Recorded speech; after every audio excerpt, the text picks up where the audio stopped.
Praise the lord. యేసుక్రీస్తు నామములో మీ అందరికీ శుభములు తెలియపరుస్తున్నాను. మీరందరూ బాగున్నారా? దేవుడి కృపను బట్టి మీరు బాగుంటారని, బలపరచబడతారని, దీవించబడతారని నేను నమ్ముచున్నాను. దేవుని బిడ్డలారా, విధేయతలో దేవునికి లోబడే విషయంలో కలిగే ఆశీర్వాదాలు కోకొలదిగా ఉన్నాయి.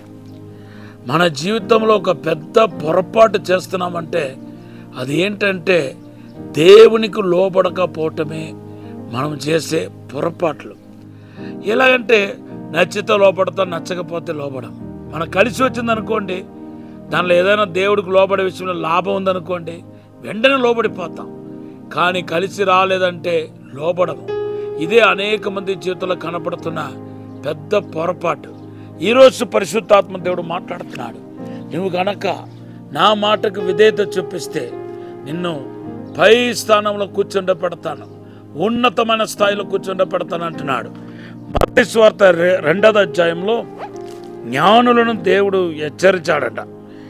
మొదటిగా ఒకసారి పొరపాటు చేశారు, తప్పుడు అడుగు వేసి, మన కొద్ది రోజుల క్రితం మాట్లాడుకున్నాం. తప్పుడు అడుగు వేసి యేసుప్రభుని ఇంటికి వెళ్ళకుండా హేరోదు ఇంటికి వెళ్ళిపోయారు. దానివలన చాలా పెద్ద మొత్తంలో వెల చెల్లించారు చంటి బిడ్డలు.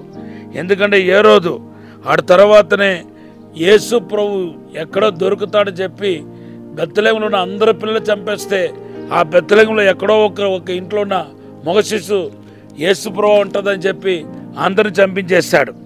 చూసారా, మనం చేసే పొరపాట్లు ఎంత పెద్ద శోధనకి కారణమవుతుందో ఒకసారి ఆలోచన చేసి చూడండి. కాబట్టి మనం చాలా జాగ్రత్తగా ఈ దినాల్లో ఉండాలి. మన వెనకాల ఉన్న వాళ్ళకు మనం ఆశీర్వాదకరంగా ఉండాలి తప్ప శాపంగా ఉండకూడదు. తల్లిదండ్రులుగా నేను మీకు చెప్తున్నాను, మీ పిల్లలకు మీరు ఆశీర్వాదకరంగా ఉండాలి, మాదిరి జీవితం జీవించాలి. మీ యొక్క తప్పుడు నిర్ణయాలు, తప్పుడు అడుగులు ఇతరులకు, నీ కుటుంబ సభ్యులకు శాపం కాకూడదు. సరే, రెండవది మనం చూస్తే దేవదూతల చేత హెచ్చరించబడి వాళ్ళు వెళుతున్నప్పుడు కీడు నుండి తప్పించబడ్డారు. అంటే దేవుని స్వరానికి, దేవుని యొక్క గైడెన్స్కి, దేవుని యొక్క ఉద్దేశానికి లోబడ్డారు. మత్తయి సువార్త 2వ అధ్యాయం 12-13 వచనంలో మనం చూస్తున్నాం. ఇదే కార్యాన్ని మరియా యోసేపు కూడా చేస్తున్నారు. మరియా యోసేపు దగ్గర కూడా వచ్చి దేవదూత ఏం చెప్పిందంటే, మీరు అర్జెంటుగా బిడ్డను ఎత్తుకుని ఐగుప్తుకు వెళ్ళిపోండి అని చెప్పారు. కాబట్టి పెద్ద కీడు నుండి తప్పించబడ్డారు. మత్తయి సువార్త 2వ అధ్యాయం 20-21 వచనాల్లో మనం చూస్తున్నాం. ఒకవేళ వాళ్ళు ఎక్కడ ఇప్పుడు ఇలా నైట్లో ఎలా వెళ్ళగలుగుతాం? మరి దొంగల భయం ఉండదా? నాసరతుకి ఎలా వెళ్ళగలుగుతాం? నాసరతు నుండి ఎలాగా ఐగుప్తు దేశానికి వెళ్ళగలుగుతామని 1-2 రోజులు ఆగి ఉంటే కనుక, ఆలస్యంగా లోబడి ఉంటే కనుక చాలా పెద్ద మొత్తంలో చల్లిదాల్సి వచ్చి ఉంటాయి. కానీ వెంటనే లోబడి వెళ్ళారండి. దేవుని బిడ్డలారా, మీరు లోబడండి. దేవుడు మిమ్మల్ని హెచ్చరిస్తూ ఉన్నాడు కొన్ని విషయాల్లో, ప్రభు మీతో మాట్లాడుతూ ఉన్నాడు కొన్ని విషయాల్లో. మీరు ఖచ్చితంగా లోబడాలి, గట్టి నిర్ణయం తీసుకోవాలి. పరిశుద్ధత విషయంలో నిర్ణయం తీసుకోండి, దేవుడికి ఇచ్చే విషయంలో నిర్ణయం తీసుకోండి, దేవునికి సమర్పించే విషయంలో నిర్ణయం తీసుకోండి. ఎన్నిసార్లు దేవుడు మిమ్మల్ని హెచ్చరిస్తున్నాడు, ఇంకా మీరు ఎందుకు వెనకడుగు వేస్తున్నారు? వెనకడుగు వేయటానికి వీల్లేదు. దేవుని చిత్తానికి మీరు లోబడాలని పరిశుద్ధాత్మ తండ్రి ఈరోజు మీతో మాట్లాడుతున్నారు. దేవుని బిడ్డలారా, పరిశుద్ధాత్మ దేవుడు ఎవరికి ఇవ్వబడుతుందంటే, బైబిల్లో రాయబడి ఉంది, విధేయులైన వారు కనుకరించబడిన పరిశుద్ధాత్మ. అపోస్తల కార్యం 5వ అధ్యాయం 32వ వచనంలో రాయబడి ఉంది, విధేయులైన వారు కనుకరించబడిన ఆ పరిశుద్ధాత్మ. విధేయులైన వారికి దేవుడు తన ఆత్మనిస్తున్నాడంటే చూసుకోండి. విధేయత ఎంత పవర్ఫుల్లో చూడండి. దేవుడు తన ఆత్మను మీకు ఇచ్చేస్తాడంట.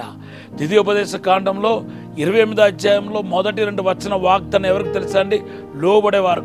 భూజనులు అందరూ నిన్ను గొప్పవారుగా చేస్తాడు. ఆయన అడిగేది, ఆయన నీ నుండి ఎక్స్పెక్ట్ చేసేదంటే నువ్వు లోబడాలి. ఈరోజు మీరు లోబడటానికి పరిశుద్ధాత్మ సహాయాన్ని అడగండి. పరిశుద్ధాత్మ దేవుడే మనల్ని లోబడినట్టు చేసేవాడు. యెహెజ్కేలు గ్రంథంలో, నా ఆత్మను మీ అందు ఉంచి నా మాటలను కైకొట్టిన వారుగాను, నా చిత్తాన్ని నెరవేర్చేవారుగాను మిమ్మల్ని చేసేదనని ప్రభువారు మనకు వాగ్దానం ఇచ్చాడు. యెహెజ్కేలు గ్రంథం 36:27లో. కనుక ఈరోజు దేవుని ఆత్మ పొందిన వారై దేవునికి లోబడండి. లోబడటం ద్వారా మీరు స్వస్థత పొందుకుంటారు. చూడండి, నిర్గమకాండ 15:26లో చూడండి. లోబడుతున్న వారికి స్వస్థత, ఆరోగ్యం. కనుక దేవుని మాటకు లోబడటానికి తీర్మానించండి. మీరు దీర్ఘాయుష్మంతులుగా అవుతారు, విడుదల పొందుతారు, అద్భుతం పొందుతారు, ఆశీర్వదించబడతారు. మీరు ఇంకా కొద్ది దినాల్లో దేవుని మహిమను చూడని ఆశపడితే లోబడండి. ఇప్పుడు చిన్న ప్రార్థన చేస్తాను. పరిశుద్ధము నమ్మకమైన పరలోక తండ్రి, నీకు వందనాలు, స్తోత్రాలు ప్రభా.